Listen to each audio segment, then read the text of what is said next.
goods. She has more than 2 decades of experience serving a broad set of clients across the world, and she is based in New York.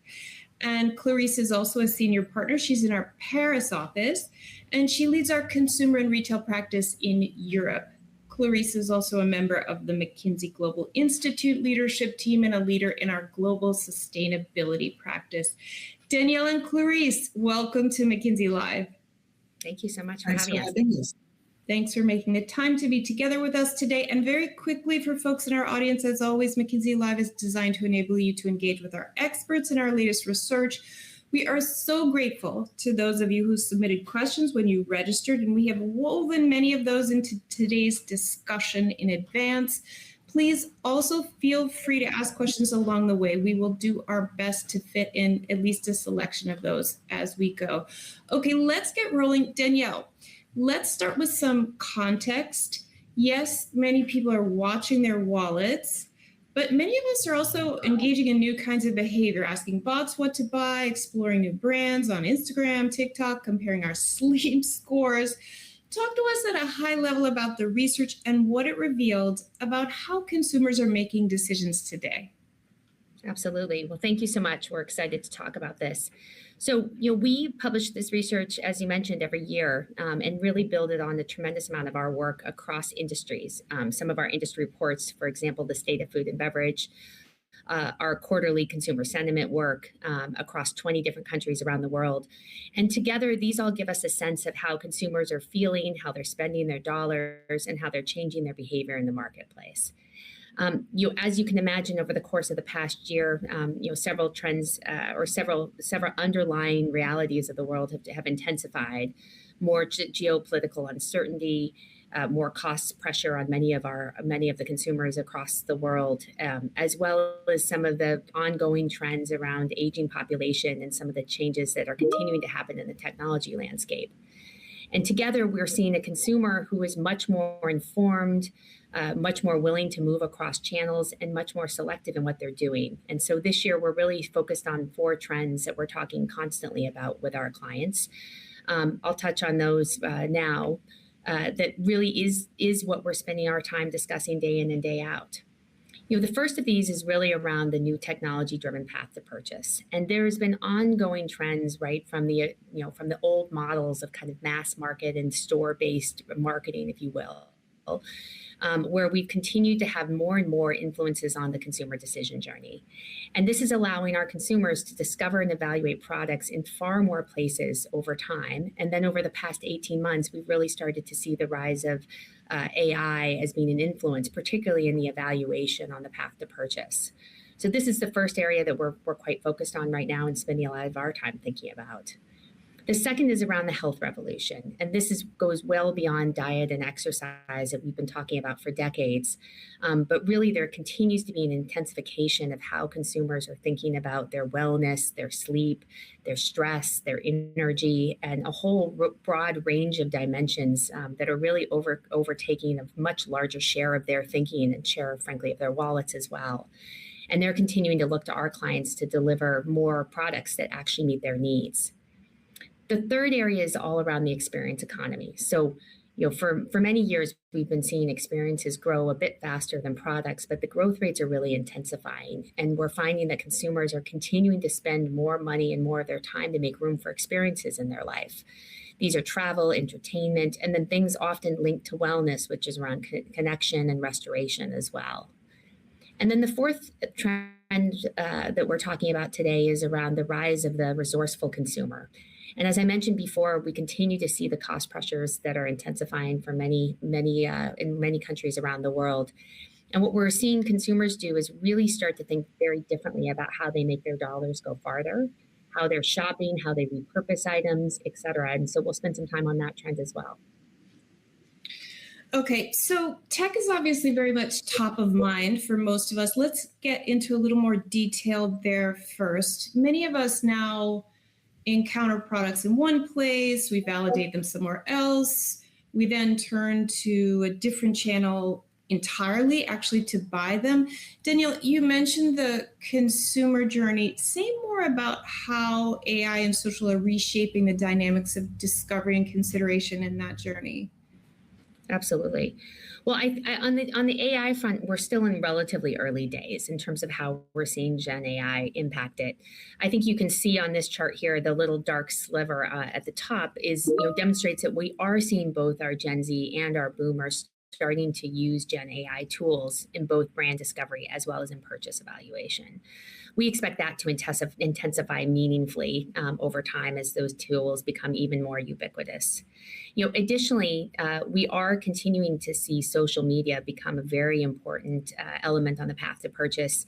We spend a lot of our times talking to our clients about how they think about marketing, how they think about working with influencers in a fundamentally different way to be able to try to ensure that each of their consumers are able to find a voice that resonates with them on their path to purchase.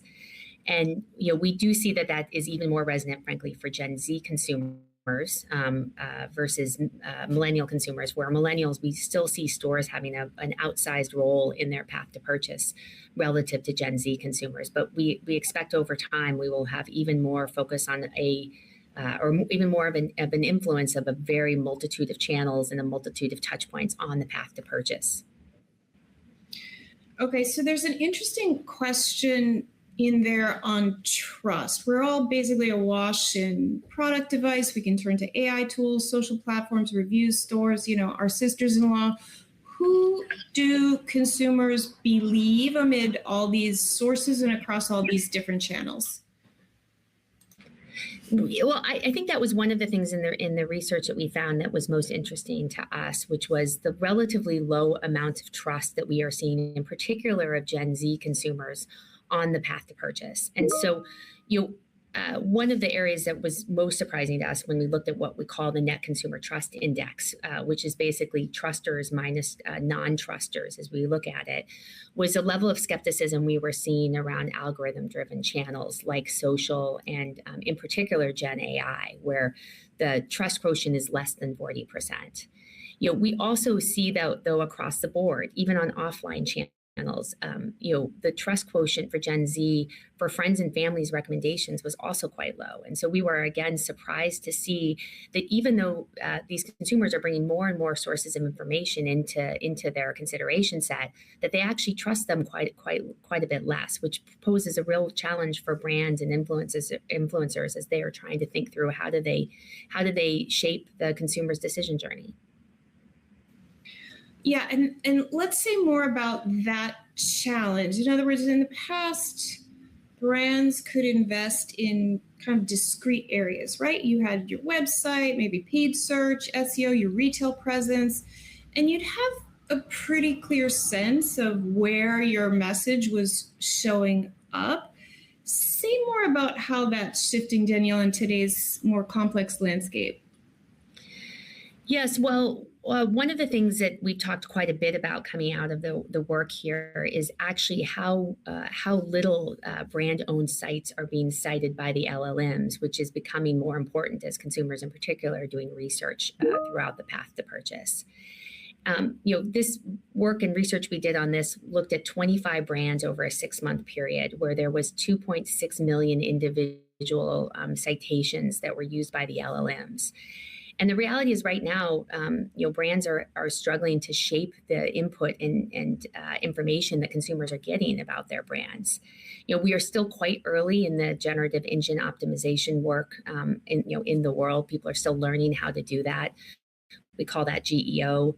But many of our clients are spending lots of time thinking about how are they changing, the websites, the digital interfaces that they're bringing to the world so that the LLMs can actually read more of what they're able to put out there by using website FAQs, using more lists, thinking about putting out more technical specs, et cetera.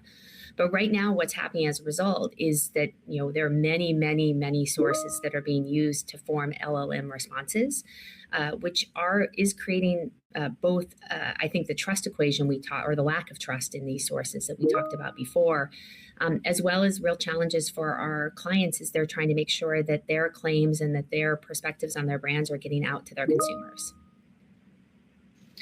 Okay, let's move to health and wellness because that's an area where the conversation seems to have changed a lot. There's just so much discussion now about sleep and stress and healthy aging or health span.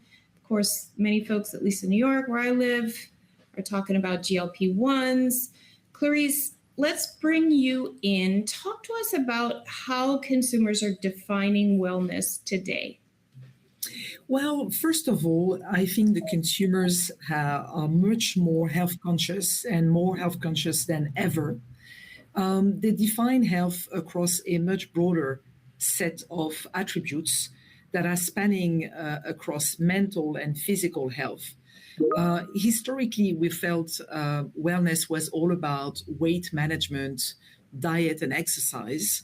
And today, consumers value sleep, mindfulness, managing stress, gut health, etc. So it goes really beyond physical appearance, and it's really about how the products that they consume contribute to how they feel and how they function in their daily life. And I would say that there is growth to come in the categories of products that are able to articulate wellness in a way that is much more precise and outcome driven. Got it. And so, like many of us, I have my wearable ring. I check how I'm doing on various stress metrics and, as you said, sleep metrics. I get these nudges to stretch my legs. We've all got so much data on ourselves, but is it actually working? Are most of us actually meeting our wellness goals? So you belong to the many consumers who are having indeed devices in their lives. But right now, what the numbers are telling us is that most people do not achieve their wellness goals. And we've looked at the data by country. And we also looked at the data by generation, and roughly half of the people, even maybe sometimes even half, more than half, do not achieve their wellness goal. By the way, fun fact on this page, Germans and French do not seem to put a very high bar on achieving their wellness goals. I mean, they don't really articulate a wellness goal as much as the other countries. And when you look by generation, usually the boomers are more likely to say that they do not have clearly defined wellness goals, as if it didn't matter anymore at some point in their life. But what is very interesting is this achievement gap is a need state. And you talked about the devices that are being used. This is something that we see increasingly important, in particular among the younger generations. Mm-hmm. And when people are falling short of their goals, as you described, what are they doing? Like, do we see them actually acting on that and making changes, cutting things out, buying different products? What are they doing as a result of falling short, if anything? Well, they may not be fully matching their wellness goals, but they do take actions. And we see that across generations. And there is pattern recognition across generations. So they are cutting on artificial flavors and sweeteners. They're cutting on highly processed foods and sugar and alcohol. By the way, alcohol is really interesting because more than half of the consumers, whether they are Gen Z or boomers, are very clearly declaring that they are reducing their consumption. So the picture is not completely uniform by generation, but there are some very broad, consistent trends that we see in our survey.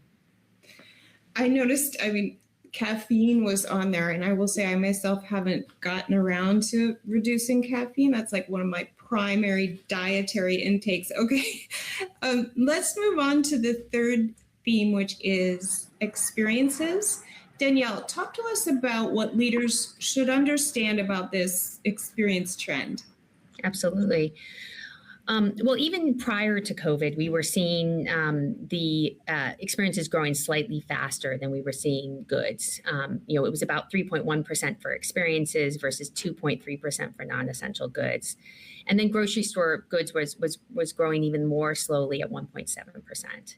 In recent years, however, experiences have returned to almost a slightly above a pre-COVID level. They're about 2.6%.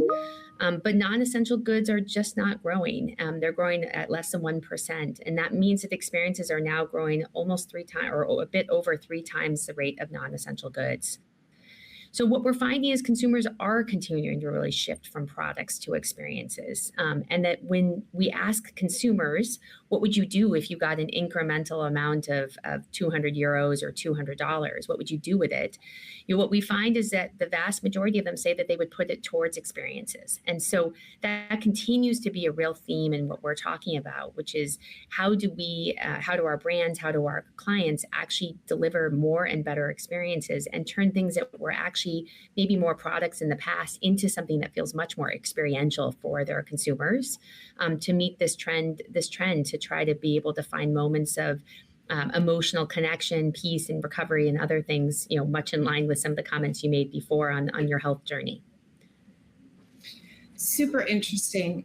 Okay, at the same time, folks are willing to spend a little more on experiences. They are experiencing financial pressure, right? That financial pressure is real.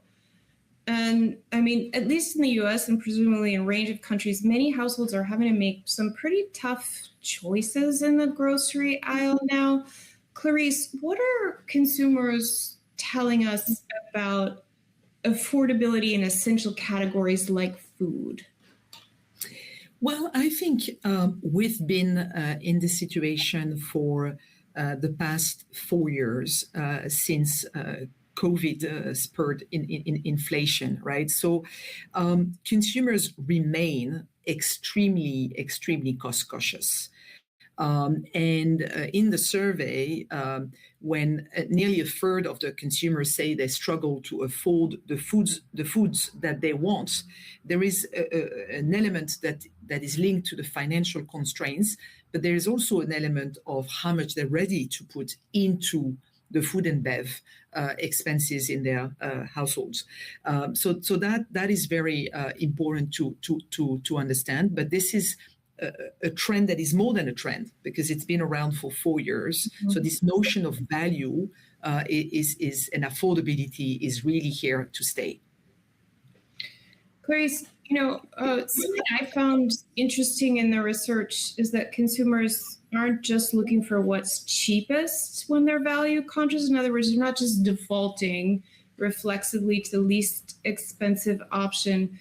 What should business leaders understand about this kind of more resourceful consumer? So I think it's the right word, resourceful, because, consumers are becoming quite creative when it comes to getting a greater value for money. So some of them are extending the lifespan. So they basically keep their items longer. They are repairing. They are sometimes deferring. They are using also specific apps to manage their budget. They DIY instead of paying. But it's and in particular the younger generation are they are leading these new behaviors, and it can of course reflect financial pressure. But I think it's more than that, and I think that consumers are evaluating durability, usefulness, repairability, the resale potential, etc. So I think that for executives, value has to be designed into the offer and not added at the end through a promotion. So it is a more fundamental view of the value and not only the price and the promotion and so on. I think it's became something much more profound for consumers. Okay, super helpful. Let me just synthesize very quickly quickly, we have talked a bit about each of these four big trends: tech-driven path to purchase, the health revolution, the experience economy, the rise of the resourceful consumer. Let's turn now to more practical implications, which you just alluded to with your last point, Clarice. As you work with CEOs and leadership teams, what do you advise them to do differently in response to this changing model of consumer behavior? Well, I think if we come back to each of the four trends that leaders can't ignore, there are very practical implications. So on the first one that Daniel, presented, you need to show up where decisions are shaped. So GEO, which is generative engine optimization, is the new SEO. When Daniel was presenting the fact that the LLM are only using 1% of the data that they're using is the brand website, it means you really need to be much more present in the reviews, in the communities, and this is becoming a new sport that you need to master. So that's clearly one, and the relationship with the brand, with the LLM intermediation is extremely important. The second is, I think wellness is not a loose concept. Like healthier, this is not sufficiently precise. Like we need the proposals, the brand propositions to be specific, credible, and measurable. To your point earlier, people measure. They measure calories, they measure insulin peak, they're becoming more technical on allergies, on longevity, etc. So the brands need to do a much better job at being very specific. Yes, protein, but not, there's going to be new trends like protein in the coming months and years. On the experience economy, I think people want memorable, meaningful, moments that are really worth paying for. And Daniel was giving the example: if you have $100 or $200, where do you put it? And people are more likely to put it in a vacation with loved ones than maybe another product, right? So how can the brand deliver on the experience to make them worth paying for? And the last point is, yes, affordability matters, right? So you got to have affordable products, in particular, and in food and bev. But I think this notion of value and loyalty is broader than that. And the new generation, they like also being creative. They are using technology to be much more innovative in how they consume, and they see value in finding this innovative ways of buying products and services. So that's also probably something to step back upon and not be only obsessed with pricing promotion, but really building the value component from the start in the product. Okay, very helpful. Thanks both. I am mindful of time, and we have gotten a slew of questions from the audience, so I'd like to take a couple at least now. First one is kind of a broad one, but it's got an example component, which I think is often helpful to our audience. Will AI continue to impact consumer behavior? And can you share any interesting examples of how companies are responding to AI? Daniel, do you want to take that one? For sure. I think we expect it to pretty meaningfully impact the consumer decision journey over the years ahead. And particularly, we're seeing that on high consideration, high engagement purchases at this point in time. So, travel is an example where we are seeing more and more usage of it. We are starting to see much more on more considered purchases, for example, in beauty, where folks are using the tools to really understand the Gen AI reviews. We're seeing that in fashion as well, where they're starting to see folks really direct them, or the Gen AI tools direct them towards how they build a wardrobe or other more personalized sort of topics that we're seeing quite a lot more of. I think we will continue to see that expand in the years ahead. I think consumers will figure out what role social will play, which I think will be much more on the discovery side, and then they will go and do more research on the Gen AI side. And so I do expect that we will continue to see that for quite a while. And it's one of the things we're spending a lot of time talking to our clients about, which is how do they get prepared for that, not only for GEO, but frankly, how they're innovating, how they're thinking about their products, and how they're thinking about the way that they will represent their products to consumers in a way that will be resonant with the LLM tools that they are now using. Okay, thank you, Danielle. And Clarice, very quickly, this one kind of relates.